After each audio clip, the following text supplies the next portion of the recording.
don't know. I've just played it since I was like 6. It's a sport that I stuck with. Like I used to play every sport, but volleyball has just always been like my favorite.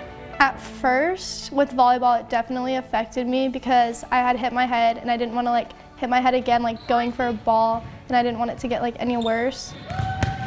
Kendall had her first seizure November of 2016. It was the night before Thanksgiving. And the girls and I were delivering pies to local police stations and fire stations just to thank them. Kendall actually got up in the fire truck and they encouraged her to turn on the strobe lights. So when she turned on the lights, it didn't happen immediately, but when she started to come back down off the truck, she fell into me and then proceeded to fall to the ground.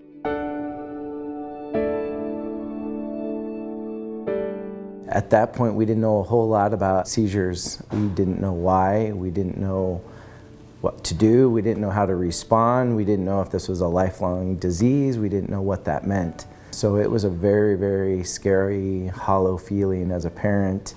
I didn't even know what epilepsy was. I had never even heard of it, and it just, I hadn't heard of anyone else that had it, so it just made me feel different from everyone else. I actually, through Kendall's diagnosis, have become involved with the Epilepsy Foundation of Nebraska. The director for the Epilepsy Foundation actually referred me to Dr. Madhavan, who was starting the neurology and an epileptology center at Boys Town.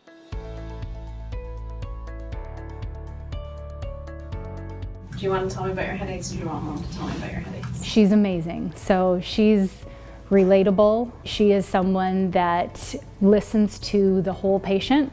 She wants to know what's important to you and what's important to your family, and how do we tailor the care around you and what you want to accomplish going forward. She talks to Kendall. She wants Kendall's buy-in, and she wants Kendall to feel empowered about this diagnosis and that she has a say in her care. And that for me was a huge difference. She's just a relatable person, and she just like connects to me with like on a different level than she does with my parents. Like she'll talk to my parents like how they will understand it, and then she'll talk to me how I would understand it. After Dr. Klein reviewed all Kendall's EEG results, she immediately called us back and said, I think we might be able to whip this thing in the future. She said, not today, I'm not promising you anything, but the way it looks, like we may be able to get Kendall hopefully off medication sooner than later. And for her to that confidently and that quickly feel like there's potential success for Kendall to wean off of this thing was the best thing we possibly could have heard. I'm so grateful that she is able to continue with the things that she's passionate about. You wouldn't know she has epilepsy when you see her on the volleyball court. You wouldn't know it day in and day out. We know it in the back of our head, and we've lived through the 2 seizures that she's gone through, and they scared her, and they scared us. But seeing her do day in and day out functions and go in and diving for balls on the court, there's no more rewarding feeling, and knowing that she doesn't have to live in fear and we don't want her to is exciting for us.